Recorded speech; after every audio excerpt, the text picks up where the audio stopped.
Case 1. Mitchell Blair, Detroit, Michigan, 2015. March 24, 2015 started like any other day for the eviction crew from the 36th District Court. They had processed hundreds of cases just like this one. Another resident behind on rent, another apartment to clear. The Martin Luther King apartments on Detroit's east side had seen better days, but nothing could prepare these court officers for what waited inside apartment number 4. The bailiff moved through the living room, documenting items for removal. A couch, a television, standard furniture.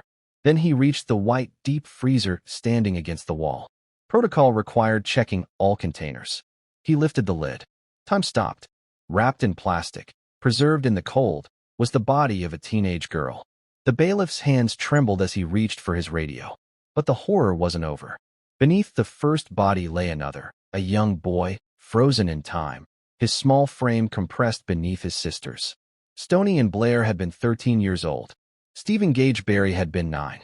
And they had been dead for years, stored like forgotten meat in a freezer while their mother, Mitchell Blair, lived her life just feet away.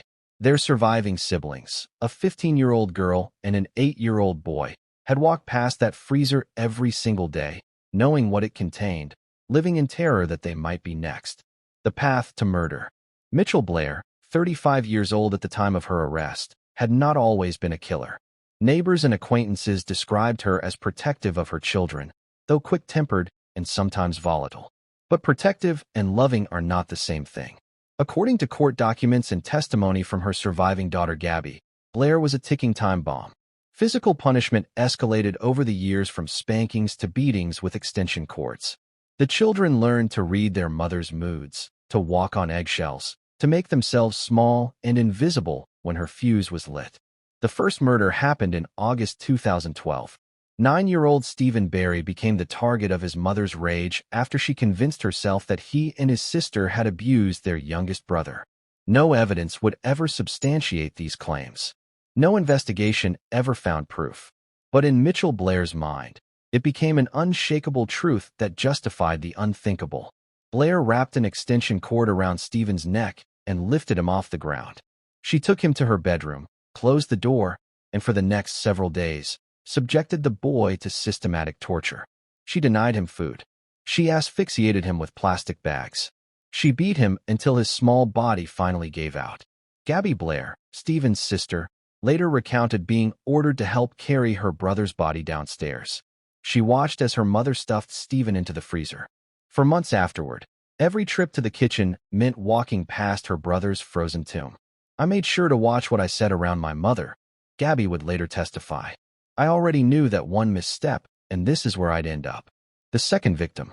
9 months after Stephen's death, in May 2013, Blair turned on her 13-year-old daughter, Stoney. The accusations were the same. The rage was the same. The outcome would be the same. Blair punched Stoney repeatedly in the face. She beat her with a 2x4 piece of wood. She covered the girl's head with a garbage bag and suffocated her until she lost consciousness. Not once, but multiple times. On May 5, 2013, after hours of torture, Stoney Blair stopped breathing. Her body joined her brother's in the freezer. Life with death. For nearly 3 years, Gabby and her younger brother lived with their dead siblings mere feet away. They knew. The youngest boy knew. Every family meal, every television show, every ordinary moment of childhood was overshadowed by the presence of death in the living room. Blair's paranoia intensified. She made threats. She watched her surviving children's every move. The apartment became a prison, the freezer a constant reminder of what awaited them if they disobeyed. But time catches up with everyone. Blair fell behind on rent. Eviction notices piled up. On March 24, 2015, when she failed to vacate voluntarily, the court sent officers to clear the apartment. And the freezer gave up its terrible secret. Justice and aftermath. Mitchell Blair showed no remorse. When brought to court, she was defiant, even proud. "I don't regret none of this," she told the judge. "I don't feel no remorse for the death of those demons." In June 2015, Blair pleaded guilty to first-degree premeditated murder for Stoney's death and felony murder for Stephen's death. She was sentenced to life in prison without the possibility of parole. During sentencing, Judge Dana Hathaway looked directly at Blair and said, You imposed the death penalty on your own children. Blair responded with a single word, I did. Today, at age 45, Mitchell Blair remains incarcerated at the Huron Valley Correctional Facility in Ypsilanti, Michigan. She has never sought appeal. She has never expressed genuine remorse. The freezer that held her children's bodies was destroyed, but the memory of what it contained will haunt Detroit forever. Gabby Blair and her younger brother went to live with their great-aunt. Both underwent intensive therapy. The younger boy was eventually adopted. They carry scars no child should bear.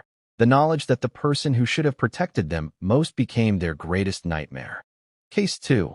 Amanda Maison, Port Huron, Michigan, 2018. Port Huron Township sits along the shores of Lake Huron in St. Clair County, Michigan. It's a community of working families, where neighbors know each other and children play in yards along quiet streets. On February 18, 2018, that sense of safety shattered when 3-year-old Matthew Maison was found dead in his bed. His mother, Amanda May Maison, called 911 claiming she had discovered her son unresponsive that morning. Paramedics arrived to find the small boy's body showing signs of extensive trauma, bruises, a black eye, injuries that told a story far different from a child who simply passed in his sleep. The detective who responded noticed something else. Matthew's injuries were not new. This child had been suffering for a long time. A pattern of abuse. As investigators dug deeper, a horrifying pattern emerged. Matthew Maison had been the victim of systematic abuse at the hands of both his mother and her boyfriend, Maurice Howell. The abuse had gone on for years, escalating in severity as Matthew grew older. In 2016, Matthew's grandfather had witnessed disturbing behavior. Amanda had told him that she saw Maurice physically abuse Matthew after the boy spilled some food. The grandfather immediately contacted Child Protective Services. CPS investigators went to the Maison home to investigate, but when authorities arrived, Amanda retracted her story. She denied everything. She cut off contact with her father, the one person who had tried to help her son.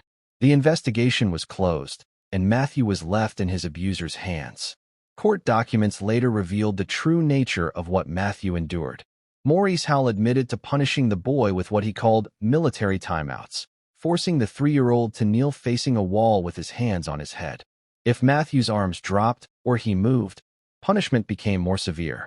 But the reality was far worse than even this. Prosecutors revealed that Matthew was subjected to having his head repeatedly banged against drywall during these timeouts. He was denied food. He was hit, beaten, and terrorized by the 2 people who should have cared for him most. The confession. In November 2025, more than 7 years after Matthew's death, Amanda Maison finally admitted the truth. In a stunning plea hearing, she confessed that she and Maurice Howell had been in a relationship from early 2016 until Matthew's death in 2018. The confession revealed something even more disturbing. Amanda and Maurice wanted to make room for a child of their own. Matthew, Amanda's son from a previous relationship, was seen as an obstacle to their future together. The systematic abuse wasn't random violence. It was a calculated plan to eliminate a child who stood in the way of what they wanted. On February 18, 2018, after years of escalating abuse, Matthew Maison died. Amanda helped Maurice develop a plan to conceal the manner of his death from law enforcement. They placed his body in his bed, staging the scene to look like a child who had died in his sleep. But Matthew's injuries told the real story. His small body bore the evidence of prolonged torture. The medical examiner's findings left no doubt. This was murder. Justice delayed. For years, Matthew's grandparents, David and Amy Maison, fought for justice. They had tried to save Matthew when he was alive. After his death, they refused to let his case be forgotten. They pushed local authorities, demanded answers, and kept their grandson's memory alive through the Facebook page, Justice for Matthew Maison. Finally, in 2025, charges were filed. Amanda Maison was arrested and charged with first-degree murder. Maurice Howell faced the same charge. As part of a plea agreement, Amanda Maison pleaded guilty to second-degree murder in November 2025. In exchange, the first-degree charge would be dismissed, and she agreed to provide truthful testimony against Maurice Howell in his upcoming trial. Second-degree murder in Michigan is punishable by up to life in prison. Amanda Maison remains at the St. Clair County Jail awaiting sentencing, which will not be scheduled until after Howell's trial is complete. David and Amy Maison released a statement calling the plea agreement a significant step forward in holding those responsible accountable for their actions and ensuring the truth is finally told. "We understand that some may agree and others may not," David Maison wrote. "But Amy and I have found peace and acceptance with this progress. It's allowed us to finally take a breath. The battle is not over, but we believe that accountability and truth will always lead the way." Matthew Maison was 3 years old when his mother and her boyfriend took his life. He never got to start school. He never got to play Little League or learn to ride a bike. His childhood was stolen by the very people who should have nurtured and protected him. Case 3. Jessica Edward Ricks, Albion, Michigan, 2023. The morning of June 24, 2023, began with a desperate phone call. A 15-year-old girl in Albion, Michigan, dialed 911 with terror in her voice. Her mother, Jessica Edward Ricks, was trying to kill her younger siblings. When police arrived at the residence, they heard the commotion before they even reached the door. Children were screaming. There were sounds of struggle. Officers kicked in the door and rushed inside. What they found would be captured on police body cameras, footage so disturbing that when later released to the public, it served as stark evidence of a mother's complete mental breakdown and the near tragedy that unfolded that summer morning. The horror unfolds. Inside the bathroom, Jessica Edward Ricks, 35 years old, had her 2-year-old daughter in the bathtub. The mother was attempting to drown the toddler as the child fought for her life. Water splashed everywhere. The little girl's screams filled the small bathroom. Officers pulled Edward Ricks away and immediately began rendering aid to the 2-year-old. The child was alive, but the situation was far from over. As police searched the home, they found the 4-year-old son with stab wounds. The 2-year-old daughter had also been stabbed in addition to the drowning attempt. Both children were rushed to the hospital for emergency treatment. 2 other children, an 8-year-old girl and the 15-year-old who had called for help, were found unharmed. They had witnessed the attack. They had heard their younger siblings' screams. The 15-year-old's quick thinking and bravery in calling police had saved her brother and sister's lives. Mental health in crisis. Jessica Edward Ricks was immediately taken into custody. She was charged with 6 felony counts, 2 counts of assault with intent to commit murder, 2 counts of first-degree child abuse, and 2 counts of second-degree child abuse. Her bond was set at $500,000.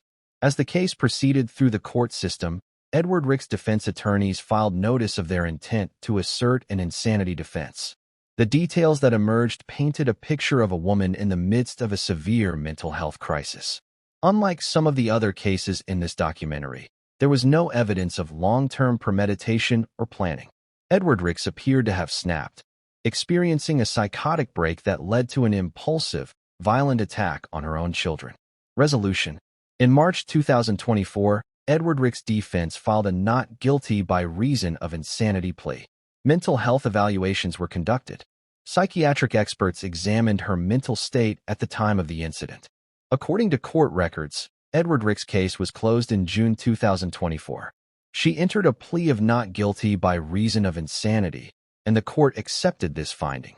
Rather than proceeding to trial, Edward Ricks was committed to a mental health facility for treatment. She will not stand trial. Instead, she will receive ongoing psychiatric care and treatment for the mental illness that led to that terrible morning in June 2023. The 2-year-old and 4-year-old victims survived the attack and are recovering in the care of relatives. The older children are receiving counseling to help them process the trauma of what they witnessed. This case represents one of the clearest examples of how untreated mental illness can lead to tragedy. While Jessica Edward Ricks will spend years, possibly the rest of her life, in a secure psychiatric facility, her children must somehow rebuild their lives knowing their mother tried to end them. Case 4. Courtney and Brad Bartholomew, Wexford County, Michigan, 2025. November 3, 2025. 22-year-old Rebecca Park was 39 weeks pregnant, literally days away from giving birth, when she disappeared from Wexford County in northern Michigan. She was last seen getting into a dark-colored vehicle outside a relative's home. Rebecca's family immediately knew something was wrong. This was a young woman excited about becoming a mother. She had plans. She had a future. and she would never have just vanished without a word to her fiancé, Richard Fowler, or her adopted parents who had raised her with love. As days turned into weeks, fear grew. Search parties combed the Manistee National Forest. Rebecca's cell phone was found discarded along a remote two-track road, a sign that something terrible had happened. On November 24th, 21 days after she vanished, searchers made the discovery everyone had dreaded. Rebecca Park's body was found in the forest. But the horror didn't end there. Her baby had been cut from her womb. Both mother and child were dead. The darkest family secret. As Michigan State Police and the Attorney General's office investigated, the evidence pointed to the people Rebecca should have been able to trust most: her biological mother, Courtney Bartholomew, and her stepfather, Brad Bartholomew. Rebecca had been given up for adoption as a child along with her siblings. She was raised by Stephanie and another adoptive parent who loved her, gave her opportunities, and nurtured her into the sweet young woman everyone described. But Rebecca had maintained some contact with her biological family, including Courtney Bartholomew. On December 1, 2025, authorities arrested Courtney Bartholomew, 40 years old, and Brad Bartholomew, 47 years old. The next day, both were formally charged with crimes that shocked even seasoned prosecutors. The charges included murder, torture, assault causing a miscarriage, and other crimes. At a court hearing, Wexford County Prosecutor Johanna Carey described what investigators believe happened. Mr. Bartholomew brought Rebecca to their home, forced her into another vehicle, and took her into the woods where they stabbed her, forced her to lie on the ground while they cut her baby out, ultimately caused her death and the death of the baby, Carey told the court. Michigan Attorney General Dana Nessel called it evil personified. Rebecca had everything to live for, and our hearts are with her loved ones as they endure this unthinkable loss, Nessel said in a statement. The brutality and disregard for human life displayed here are deeply troubling. While these remain allegations until proven in court, the evidence reflects an extraordinary level of callousness and violence. Community grief. Dozens of people filled the courtroom for the Bartholomew's arraignment. Many had searched for Rebecca.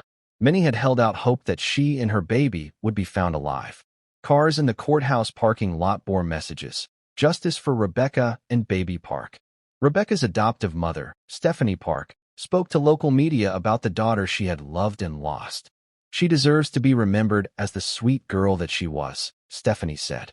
Rebecca's fiancé, Richard Fowler, and her sister, Kimberly Park, were also taken into custody initially as authorities worked to piece together what happened, but they have not been charged with crimes related to Rebecca's death. The focus remains on Courtney and Brad Bartholomew. The Bartholomews appeared in court by video from jail. They were denied bond. Their attorney declined to comment. A motive for this unimaginable crime has not been publicly disclosed. As this documentary is being produced in January 2026, the case against Courtney and Brad Bartholomew is still proceeding through the court system. They face multiple charges including murder, each carrying the possibility of life in prison. Rebecca Park was just 22 years old. She was days away from holding her baby in her arms. Instead, she became the victim of a crime so heinous that it defies comprehension, allegedly killed by the woman who gave her life, and that woman's husband. We're halfway through these difficult stories. If you're finding this content valuable, please take a moment to hit the like button and leave a comment. Your engagement helps us bring you more thoroughly researched true crime documentaries. Now, let's continue with cases from beyond Michigan's borders that shocked the Midwest. Case 5, Marilyn Lemick, Naperville, Illinois, 1999. 28 South Loomis Street in Naperville, Illinois, was a beautiful Victorian home built in 1885. It sat in a prestigious neighborhood where families raised children and lived the American dream. On the night of March 4, 1999, that dream became a nightmare. At 11:08 in the morning on March 5th, a 911 call came in from the Loomis Street address. The caller was Marilyn Lemick, 41 years old, a surgical nurse and mother of 3. What she told the dispatcher would send shockwaves through the entire Chicago metropolitan area. She had killed her children. When police entered the home, the scene was surreal in its horror. 2 boys lay in their beds as if sleeping, 7-year-old Nicholas and 3-year-old Thomas. In the master bedroom lay 6-year-old Emily, arranged carefully on her mother's bed. All 3 children were dead, drugged and suffocated by the woman who had given them life. Marilyn Lemick was found alive near her daughter's body, her wrists slashed in an apparent suicide attempt.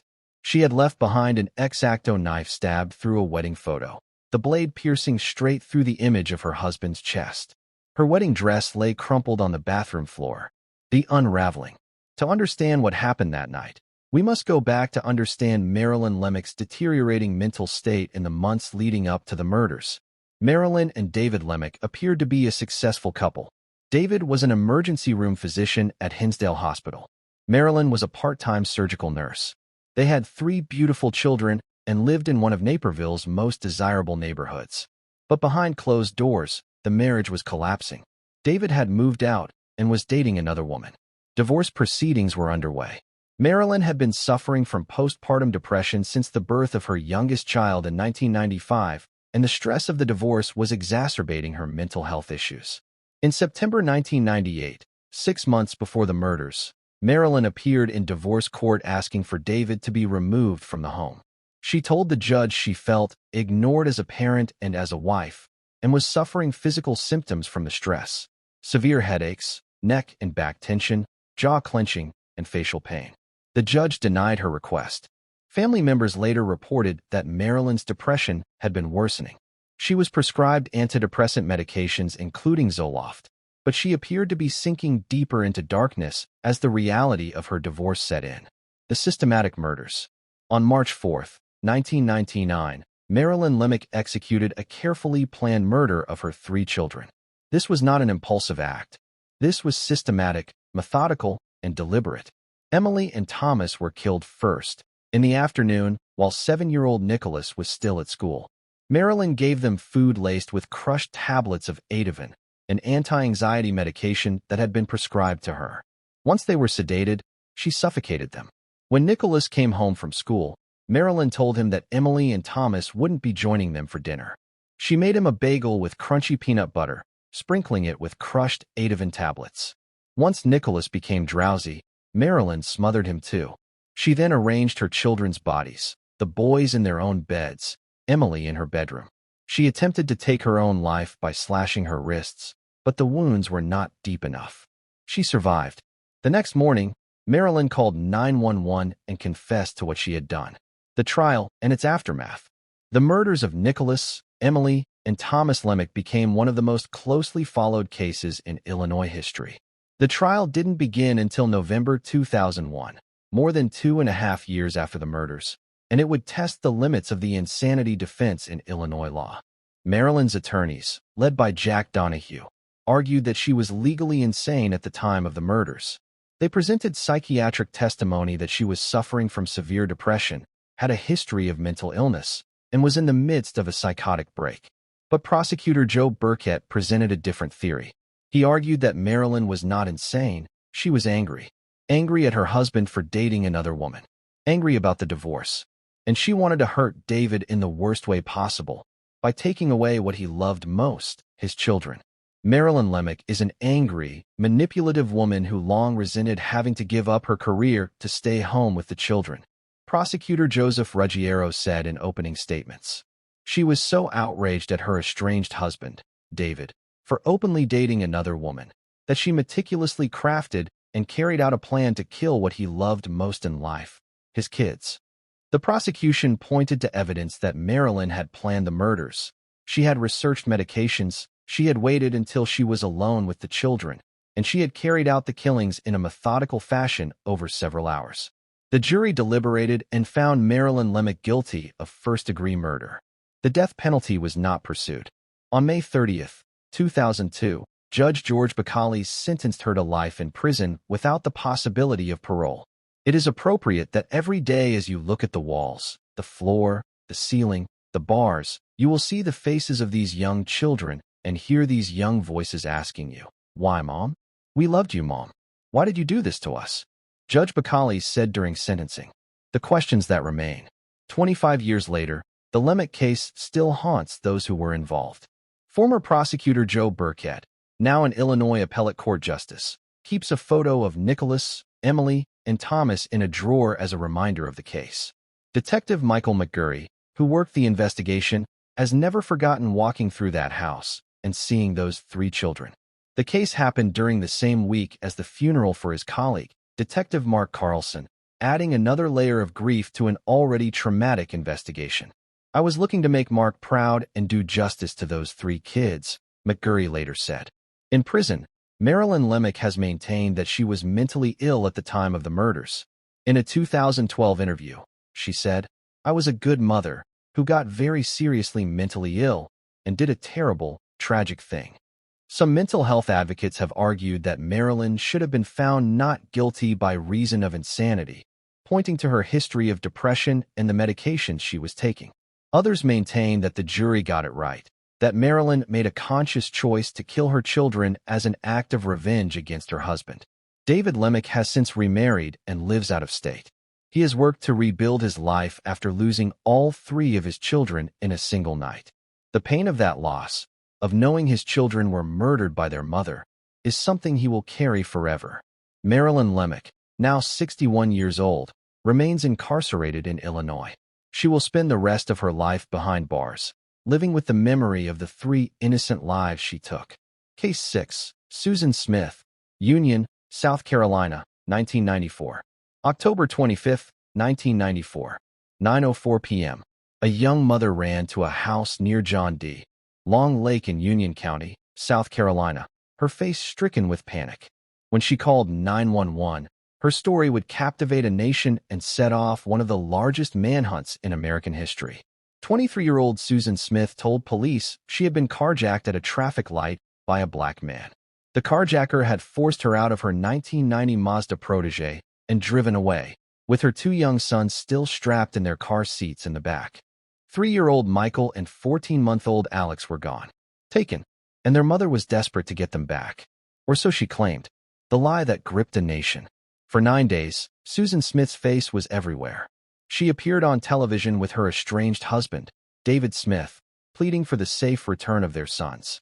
The couple presented a united front, begging the man who had taken their children to bring them home.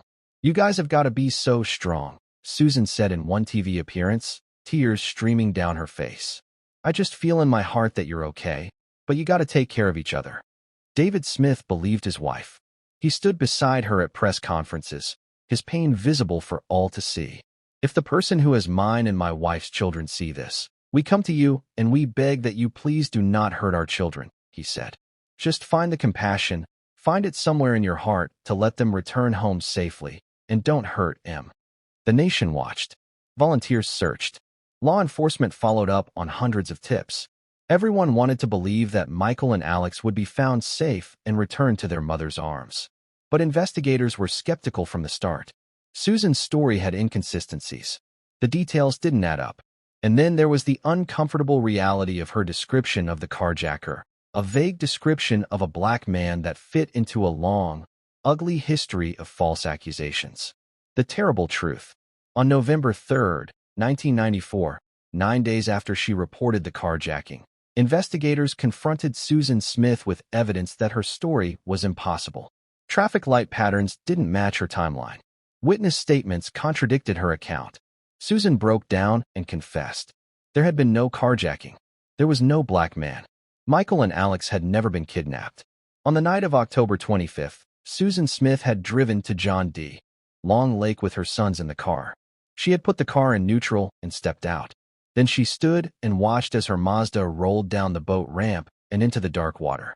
The car floated for approximately 6 minutes before it sank beneath the surface, taking 3-year-old Michael and 14-month-old Alex to the bottom of the lake. They were still strapped in their car seats when divers recovered their bodies.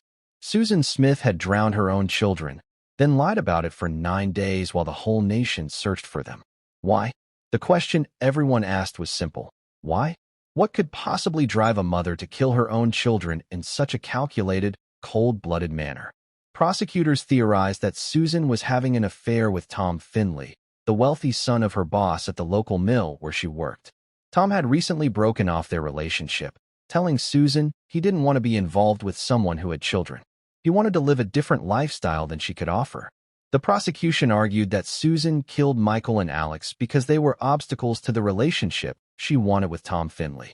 Without her children, she could pursue the life she desired. Susan's defense team painted a different picture. They argued she was suffering from severe depression and mental health issues. Susan's father had died by suicide when she was 6 years old. Her stepfather, Beverly Russell, a prominent local businessman and figure in South Carolina's Republican Party and Christian coalition, had been sexually abusing her since she was a teenager. The abuse had continued until 6 months before the murders. Susan had attempted suicide twice before. Her defense attorneys argued that on the night of October 25th, she hadn't intended to kill just her children. She meant to die with them. At the last moment, she stepped out of the car, leaving Michael and Alex to their fate. The trial and verdict. Susan Smith's trial in July 1995 became a national sensation, though the judge refused to allow cameras in the courtroom, concerned about the media circus that was surrounding the O.J. Simpson trial happening at the same time. Prosecutors sought the death penalty. They argued Susan's actions were premeditated and cruel. The jury heard about how she had watched her car sink, how she had lied to everyone for 9 days, how she had used the racist stereotype of a dangerous black man to deflect suspicion. I have a problem with the legal concept of parents causing their children to commit crimes by being bad parents, one attorney later said. But the prosecutors in this case wanted Susan held accountable for what she herself had done. After deliberation, the jury found Susan Smith guilty of 2 counts of murder. However, they rejected the death penalty. Instead, she was sentenced to life in prison with the possibility of parole after 30 years. Lead prosecutor Tommy Pope, who later became a South Carolina state representative, said at the time, "I would like for Susan to sit in prison for the rest of her life and have to think about the selfish act that she did." Parole denied. November 20th, 2024 marked 30 years since Susan Smith drowned her sons. It also marked her first parole hearing. The hearing was broadcast via video from the prison. A subdued Susan Smith, now 53 years old, addressed the parole board. She began to say she was very sorry, then broke down in tears. "I know what I did was horrible," she said, her voice wavering. She asked the board for mercy, saying she was a Christian and that God had forgiven her. But before she could make her case, 15 people spoke in opposition to her release. Her ex-husband David Smith was among them. He struggled to get through his statement, pausing multiple times to compose himself. "She changed my life for the rest of my life that night," David said. "I've never seen Susan Smith express remorse toward me. I'm asking that you please deny her parole today, and hopefully in the future, but specifically today," he continued. "I plan to attend each parole hearing to make sure Michael and Alex aren't forgotten." Prosecutor Kevin Brackett reminded the board that Susan's crime had traumatized not just her family, but the entire state of South Carolina and people across the country who had been fixated on this global sensation. He also noted how her false accusation had led to black men in the area being wrongfully pulled over during the manhunt. The parole board deliberated and then voted. The decision was unanimous: parole denied. Susan Smith will remain in prison until her next parole hearing in 2 years. Given that parole is granted only about 8% of the time in South Carolina, and that it's even less likely when prosecutors and victims' families oppose it, Susan may spend the rest of her life behind bars. David Smith has made clear that he will be at every parole hearing, speaking for his sons who can no longer speak for themselves. Michael and Alex Smith are buried side by side in a cemetery in Union County. Their headstone reads, "Michael and Alex Smith, Angels Among Us." They remain forever 3 and 14 months old, frozen in time, while the mother who took their lives continues to age behind prison walls. Case 7. Andrea Yates, Houston, Texas, 2001. June 20th, 2001. 9:56 a.m. Houston Police Department received a call from a woman at 942 Beachcomber Lane in the Clear Lake area. The caller was calm, almost emotionless, as she told the operator what she had done. "I just killed my kids." When Officer David Knapp arrived at the home, Andrea Yates, 36 years old, answered the door wearing a brown skirt and a white t-shirt soaked with water. She led him silently to the master bedroom. There, laid out on the bed, were 4 small bodies. 7-year-old Noah, 5-year-old John, 3-year-old Paul, and 2-year-old Luke, all dressed in pajamas, their hair still wet. "Where's the other one?" Officer Knapp asked, his voice tight. Andrea led him to the bathroom. There, still floating face down in the tub, was 6-month-old Mary.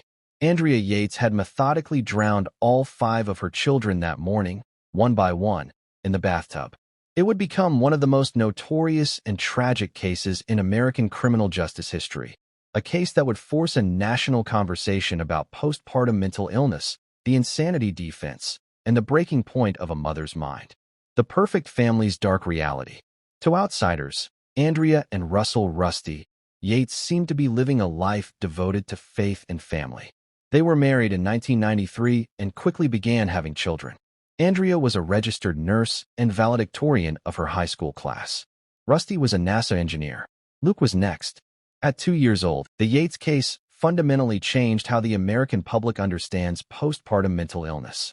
Before Andrea, many people didn't know that postpartum depression could escalate to psychosis, that a woman could hear voices, see visions, and lose complete touch with reality after giving birth. The case led to increased screening for postpartum depression and psychosis.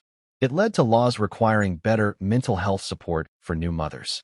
It started conversations about the warning signs and the importance of not leaving severely mentally ill mothers alone with their children. Rusty Yates divorced Andrea in 2005 and remarried. He has been outspoken about his belief that Andrea should have been found not guilty by reason of insanity in the first trial. He has said that the real Andrea, the woman he married, would never have harmed their children, that it was the illness that killed Noah, John, Paul, Luke, and Mary. George Parnham, Andrea's defense attorney, has said that Andrea is one of the most tragic figures I've ever seen in my life. He describes her as living with the constant knowledge of what she did, unable to escape the memory of drowning her own children. The 5 Yates children are buried together at Forest Park East Cemetery in Webster, Texas. Their gravestone simply lists their names and dates: Noah Jacob, John Samuel, Paul Abraham, Luke David, and Mary Deborah. 5 lives that should have been filled with little league games, piano recitals, graduations, and grandchildren. Instead, they ended in a bathtub in Houston on a June morning in 2001. We're continuing through these tremendously difficult cases. If this documentary is helping you understand these tragic events, please remember to like this video and share your respectful thoughts in the comments below. Let's continue with more cases that shook communities to their core. Case 8. Kimberly Ebright, Hillsdale County, Michigan, 2019. The small farming community of Hillsdale County in southern Michigan is a place where neighbors know each other and people look out for one another. But on July 8, 2019, this quiet rural area became the scene of a tragedy that would expose a mother's descent into paranoia and violence. Deputies from the Hillsdale County Sheriff's Office received a call about a disturbance at a home on Davenport Road in Somerset Township. When they arrived, they found a scene of chaos. Inside the residence were 3 children with serious injuries, and their mother, 30-year-old Kimberly Ebright, was behaving erratically. The children, ages 9, 4, and 3, had been severely beaten. The 9-year-old had the most serious injuries, including trauma to her head and body that required immediate medical attention. All 3 children were rushed to local hospitals, then transferred to more specialized facilities for treatment. Kimberly Ebright was taken into custody at the scene, a pattern of escalating violence. As investigators pieced together what happened, a disturbing pattern emerged. This was not a sudden incident. The abuse had been ongoing, escalating over time as Kimberly's mental state deteriorated. According to court testimony and police reports, Kimberly had become convinced that her children were possessed by demons or were somehow evil. She subjected them to increasingly severe punishments, claiming she was trying to drive out the evil spirits. The beatings on July 8 were particularly brutal. Kimberly had used her fists, household objects, and whatever else was at hand to inflict pain on the children. When deputies arrived, the 9-year-old was in critical condition. Child Protective Services had been involved with the family previously, but the extent of the abuse had been hidden. Like many abused children, the kids had been taught to hide their injuries and lie to protect their mother. Mental illness or willful cruelty. During the investigation and subsequent court proceedings, questions arose about Kimberly's mental state. Was this a case of severe mental illness manifesting in abuse? Or was it calculated cruelty disguised as religious delusion? Psychiatric evaluations were ordered.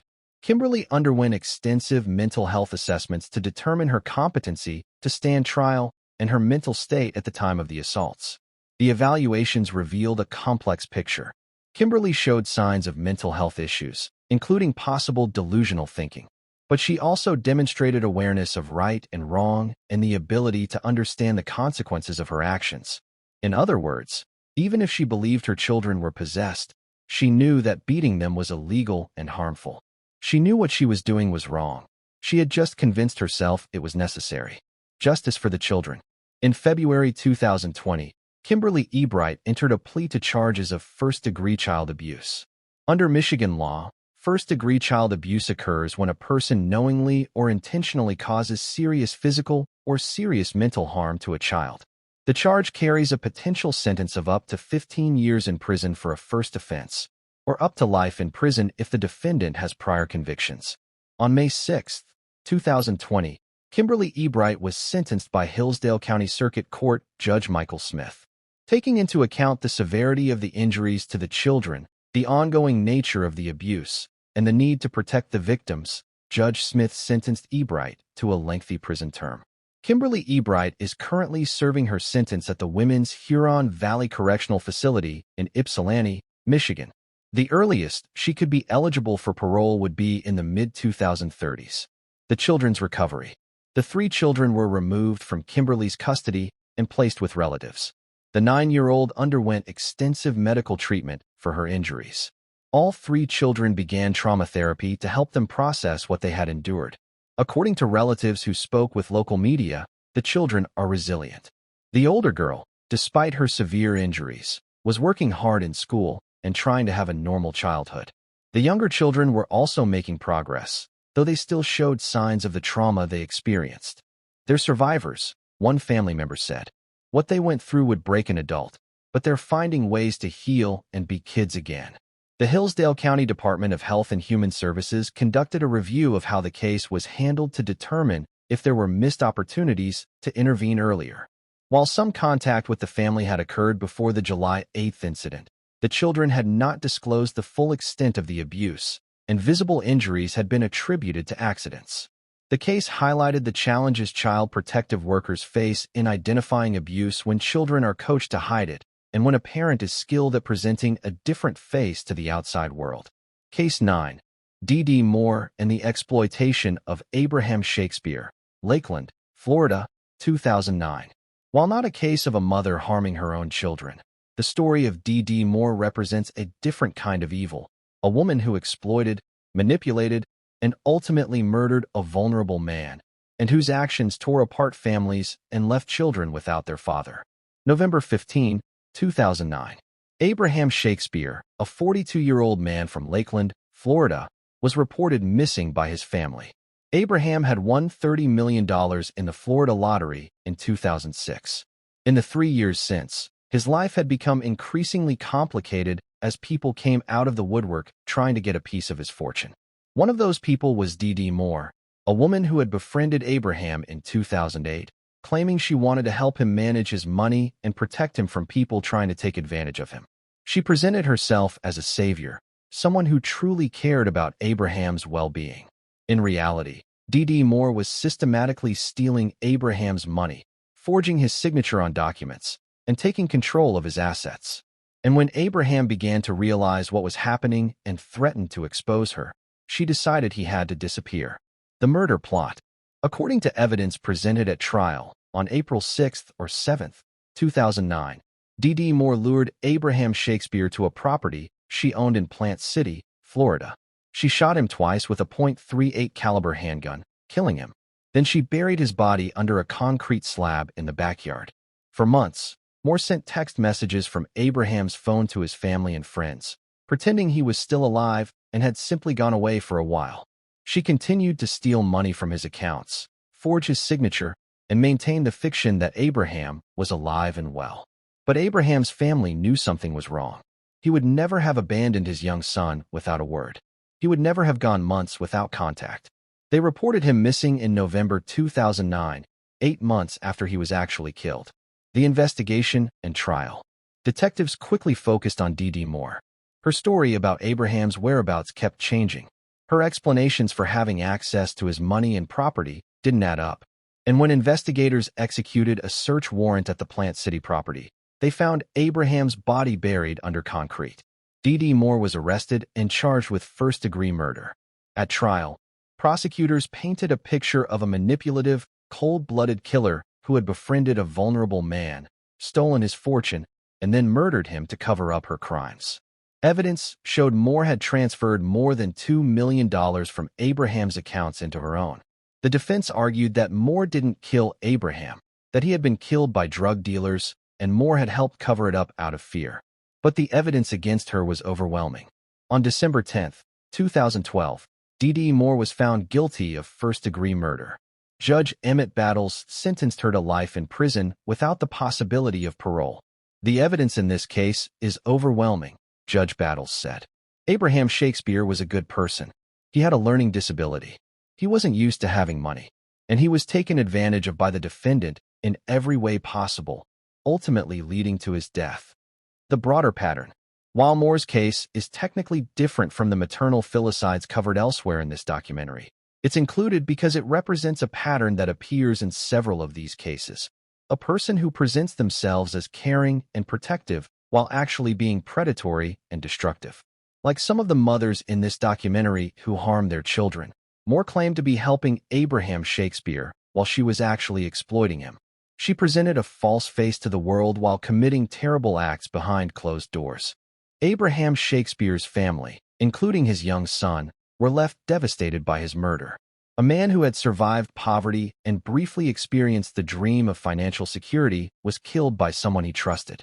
His son grew up without a father, not because of tragedy or illness, but because of one woman's greed and cruelty.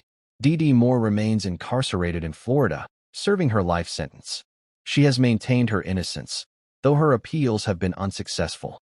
Case 10, LaFonda Foster, Detroit, Michigan, 2013. Devin Huey was just 12 years old when he died on January 18, 2013, in a Detroit apartment on the city's west side. The cause of death was catastrophic abuse and neglect that had gone on for years, abuse that neighbors had reported, that school officials had documented, and that the child welfare system had failed to stop. His mother, LaFonda Foster, and his stepfather, Charles Foster, were charged with his murder. The case would expose systemic failures in Michigan's child protective services and raise questions about how many warning signs can be missed before a child's death becomes inevitable. A life of suffering. Devin Huey's short life was marked by unimaginable suffering. According to testimony at trial and evidence presented by prosecutors, Devin had been subjected to severe physical abuse for years. He was beaten regularly. He was denied food as punishment. He was forced to stand for hours at a time. He was treated not as a child deserving of love and protection, but as an object to be controlled and punished. By the time Devin was 12, his body bore the scars of this prolonged abuse. He was malnourished and significantly underweight. He had injuries at various stages of healing, indicating that the abuse was ongoing and repetitive. On January 18, 2013, Devin collapsed in the apartment. Instead of calling for medical help immediately, LaFonda and Charles delayed, precious time that might have saved his life. By the time emergency services arrived, it was too late. Devin was pronounced dead. The medical examiner's report told the story of Devin's suffering. The cause of death was listed as blunt force trauma and neglect. His body showed evidence of both recent and old injuries. He had been beaten, starved, and deprived of basic care for an extended period. The system's failure. What made Devin's death particularly tragic was that it could have been prevented. Multiple people had reported concerns about his well-being to Child Protective Services. Teachers at his school had documented signs of abuse. Neighbors had called authorities about the sounds of violence coming from the Foster apartment. But each time, the system failed to act decisively. CPS investigations were opened and closed. Reports were filed and forgotten. Devin slipped through crack after crack in a system that was supposed to protect him.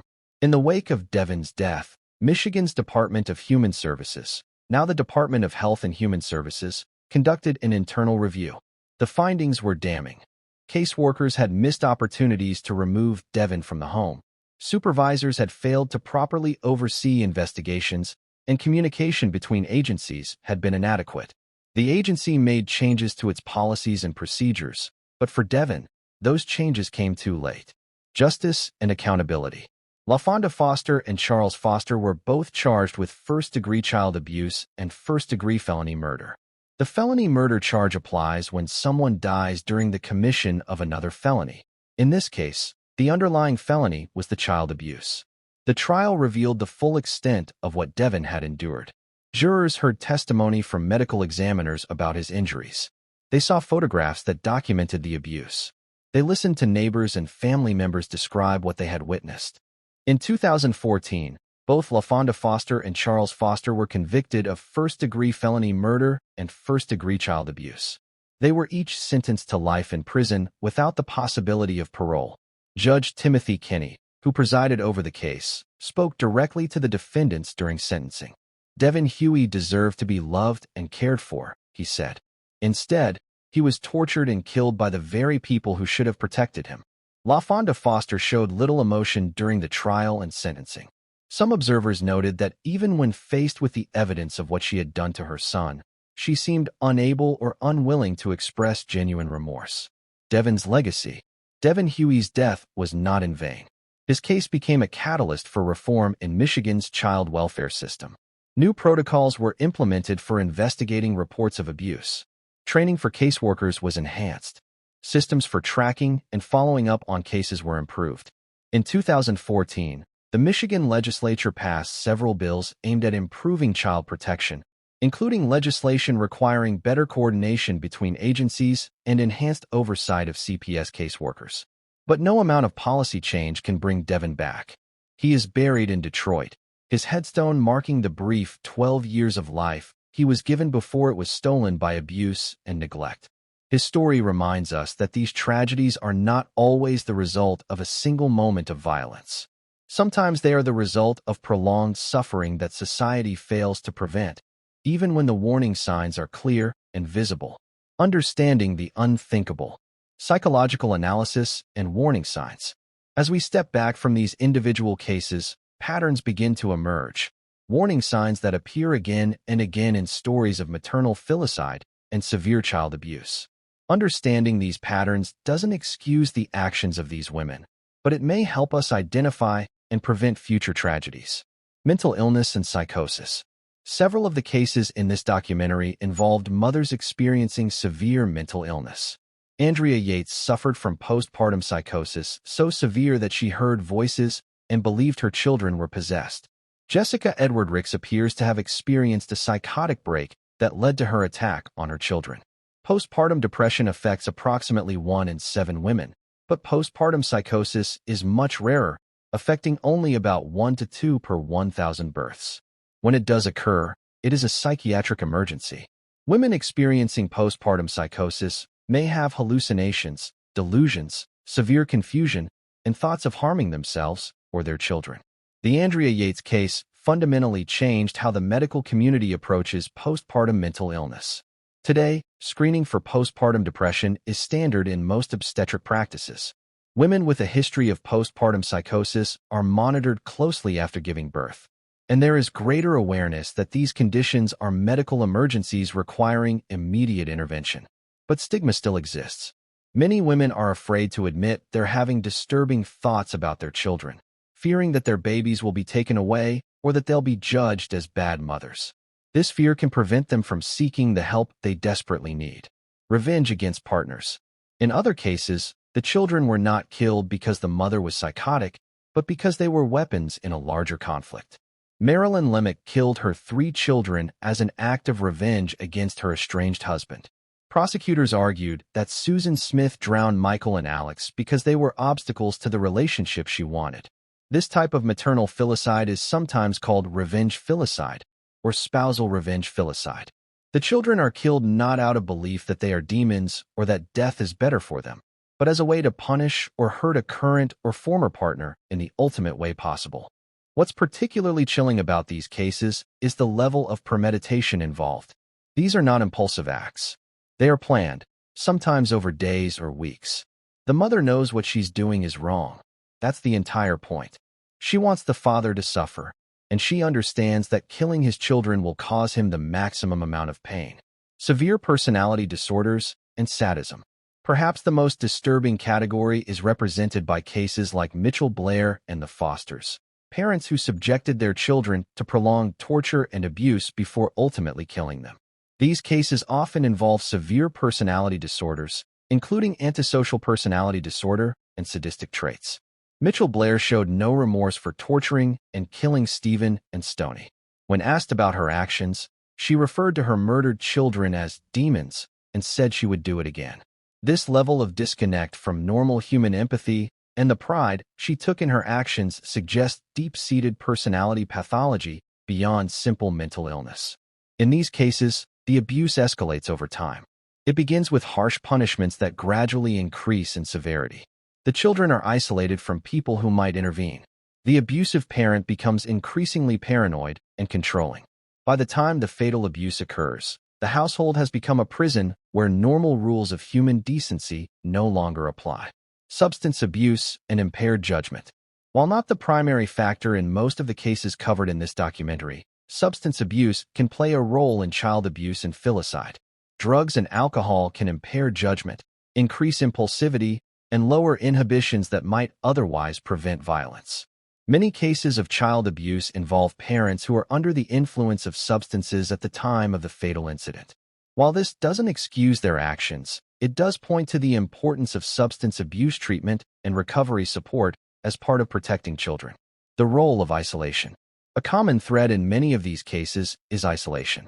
The abusive mother cuts off contact with family members who might intervene. She keeps the children home from school or ensures they don't talk about what's happening at home. She creates a closed system where she has complete control and no one from the outside can see what's really going on. Mitchell Blair's surviving daughter Gabby testified that she knew she couldn't talk about the freezer to anyone outside the family, or she would end up in it herself. The children in Kimberly Ebright's home were taught to hide their injuries and lie to protect their mother. This isolation allows the abuse to continue and escalate without intervention. Warning signs we must recognize. Based on these cases and research into child abuse and filicide, certain warning signs should prompt immediate concern and intervention. A parent expressing thoughts of harming their child or themselves, even in passing or as a joke, should always be taken seriously. These statements often precede actual violence. Severe postpartum depression or any signs of psychosis in a new mother, including hallucinations, delusions, severe confusion, or disconnection from reality, require immediate psychiatric intervention. Increasing isolation of a family from friends, relatives, and community support systems can be a red flag that abuse is occurring behind closed doors. Children with unexplained injuries, particularly injuries at different stages of healing that suggest ongoing abuse, need protective intervention. A parent who shows no emotional connection to their children, who refers to them in dehumanizing ways, or who seems to view them as burdens or obstacles rather than human beings deserving of love. Escalating punishments that cross the line from discipline to abuse, or a parent who seems to derive satisfaction from inflicting pain or fear on their children. The role of child protective services. The cases of Devin Huey and Matthew Maison highlight the critical importance and the limitations of child protective services. CPS workers are often overloaded with cases, underfunded, and dealing with incomplete information. They must make difficult decisions about when to remove children from homes, knowing that removal itself can be traumatic. But when the system fails and a child dies, we must ask hard questions. Were there missed opportunities? Were reports properly investigated? Was information shared between agencies? Were resources available to support at-risk families before crisis occurred? Devin's case led to reforms in Michigan. Matthew's case resulted in changes in how CPS handles retracted reports. Each tragedy teaches lessons that can potentially save future lives, if we're willing to learn from them and implement meaningful change. Prevention and intervention. So what can be done to prevent these tragedies? First, we must remove the stigma around maternal mental health struggles. Women need to feel safe admitting when they're having disturbing thoughts or feelings about their children. They need to know that asking for help won't automatically result in their children being taken away, but that it will result in support and treatment. Second, We need better screening and more accessible mental health care. Postpartum depression screening should be universal and thorough. Women with risk factors for postpartum psychosis should be monitored closely. And mental health services need to be affordable and available, not just for wealthy families, but for everyone. Third, friends, family members, teachers, neighbors, and community members need to trust their instincts. If something seems wrong, if a child seems frightened, if injuries don't match explanations, if a family becomes increasingly isolated, report it. It's better to be wrong and have CPS investigate and find nothing than to stay silent and have a child suffer or die. Fourth, we need to support child protective services with adequate funding, training, and resources. CPS workers are often heroes doing impossible work under terrible conditions. They need manageable caseloads, good training, and the support to make tough decisions without fear of being blamed if things go wrong. Finally, we need to remember that children are not property. They are human beings with their own rights to safety, security, and freedom from abuse. When we fail to protect them, we fail as a society. The psychological aftermath. Those left behind. Every case in this documentary has left survivors, siblings who watched their brothers and sisters die, fathers who lost their children, relatives who tried to intervene but failed, and communities that must reconcile with the fact that these horrors happened in their midst. The surviving siblings.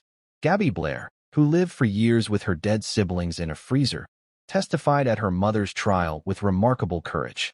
She and her younger brother were given a chance to rebuild their lives with relatives who loved them. But the trauma they carry is profound.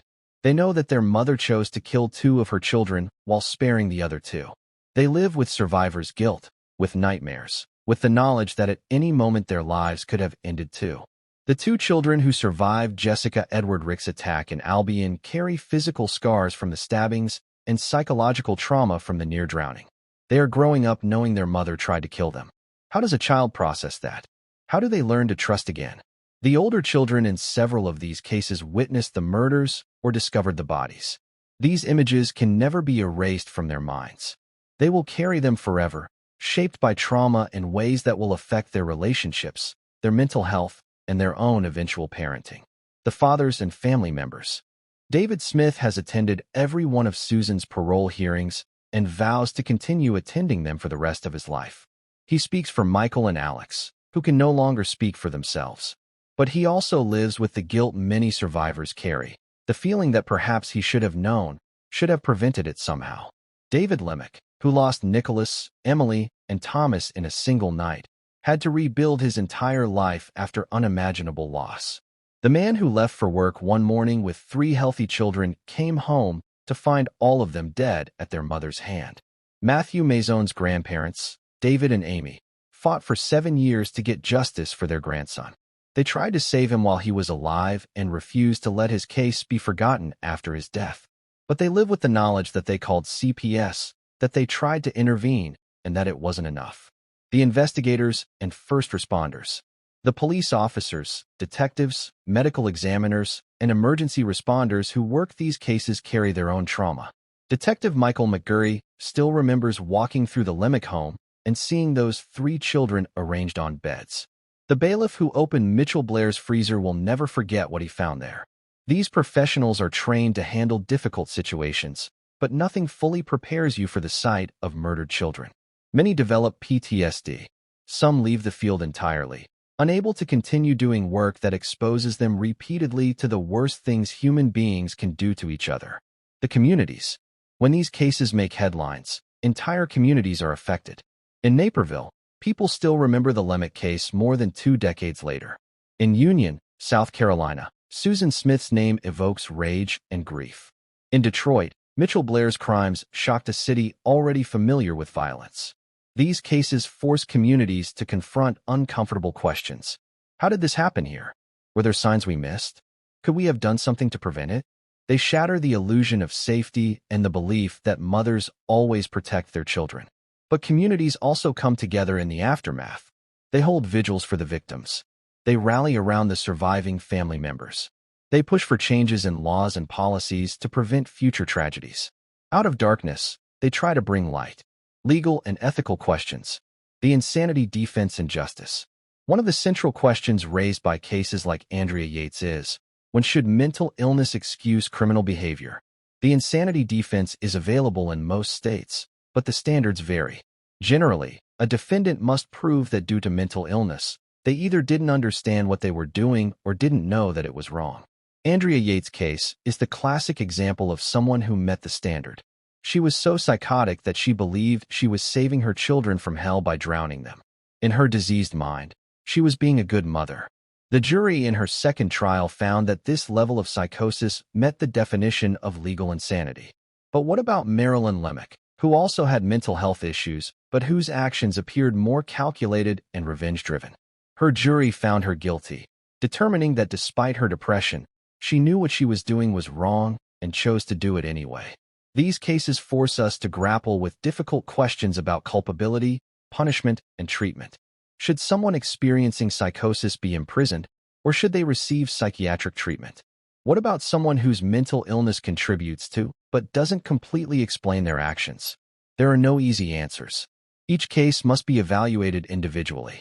But what's clear is that we need better systems for identifying and treating severe mental illness before it leads to tragedy. The death penalty debate. Several of the mothers in this documentary faced the possibility of the death penalty. Marilyn Lemick, Susan Smith, and D.D. Moore all committed capital crimes in states that had the death penalty at the time. But in each case, juries chose life in prison instead. There are many possible reasons for this. Sympathy for mothers, even those who kill, recognition of mental health factors, or simply a belief that life in prison is a more appropriate punishment than execution. The debate about the death penalty is beyond the scope of this documentary, but it's worth noting that even in the most heinous cases of maternal filicide, cases that shocked the nation and produced visceral reactions of rage and disgust, juries have consistently chosen not to impose the ultimate punishment. Children's rights versus parental rights. These cases also raise questions about the balance between parental rights and children's rights. In our society, we generally believe that parents should have significant authority over how they raise their children. We're hesitant to intervene in families unless there's clear evidence of abuse. But this hesitation can be fatal. In the cases of Devin Huey and Matthew Maison, reports of abuse were made, but children remained in dangerous homes because the evidence wasn't deemed sufficient to justify removal. How much evidence is enough? How many reports should trigger intervention? When does respecting parental rights cross the line into abandoning children to their fates? These are questions that Child Protective Services workers, judges, and policymakers grapple with every day. There's no perfect answer, but the cases in this documentary suggest that we may need to err more on the side of protecting children, even when that means overriding parental rights. Conclusion: remembering the victims. This documentary has been difficult to research, write, and present. These are not easy stories. They are heartbreaking, enraging, and at times almost incomprehensible. How can a mother, the person who carried a child in her body, who felt that child move and grow, who gave birth and held that new life in her arms, how can she become the instrument of that child's death? The answer is complex. Sometimes it's severe mental illness. Sometimes it's revenge or rage. Sometimes it's sadism or personality pathology. Sometimes it's a combination of factors that create a perfect storm of tragedy. But whatever the explanation, the result is the same: innocent children dead at their mother's hands. As we close this documentary, let's take a moment to remember them by name. Stephen Gage Berry, 9 years old, murdered by his mother in Detroit, Michigan. A little boy who loved to play and laugh, reduced to a body in a freezer. Stony Ann Blair, 13 years old, murdered by her mother in Detroit, Michigan. A girl on the cusp of young adulthood, with dreams and hopes and a future that was stolen from her. Matthew Maison, 3 years old, murdered by his mother and her boyfriend in Port Huron, Michigan. A toddler who should have been starting preschool, learning and playing, not suffering abuse that ended his life. Nicholas Lemick, 7 years old. Emily Lemick, 6 years old. Thomas Lemick, 3 years old, murdered by their mother in Naperville, Illinois. 3 children who should be adults now, with careers and families of their own. Michael Smith, 3 years old. Alex Smith, 14 months old, drowned by their mother in Union, South Carolina. 2 little boys who never got the chance to grow up. Noah Yates, 7 years old. John Yates, 5 years old. Paul Yates, 3 years old. Luke Yates, 2 years old. Mary Yates, 6 months old. Drowned one by their mother in Houston, Texas. 5 children who should still be alive, now forever frozen at those young ages. Abraham Shakespeare, 42 years old. Murdered by a woman who pretended to be his friend in Florida. A father whose life was stolen by greed. Devin Huey, 12 years old. Murdered by his mother and stepfather through prolonged abuse and neglect in Detroit, Michigan. A boy who died despite a system that was supposed to protect him. Rebecca Park and her unborn baby, murdered in Wexford County, Michigan.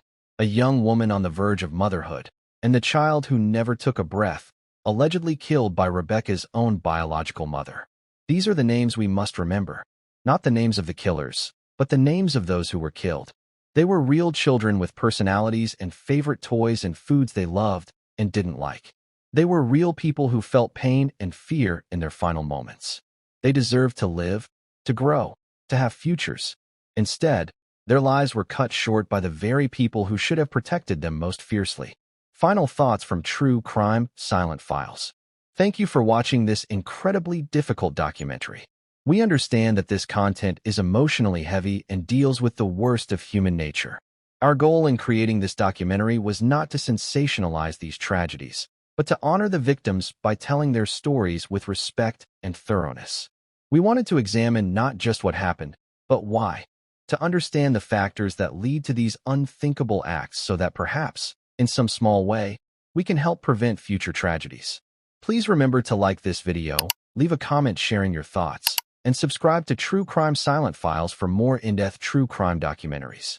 Your support helps us continue bringing you thoroughly researched content that treats victims with dignity and examines criminal cases with the seriousness they deserve.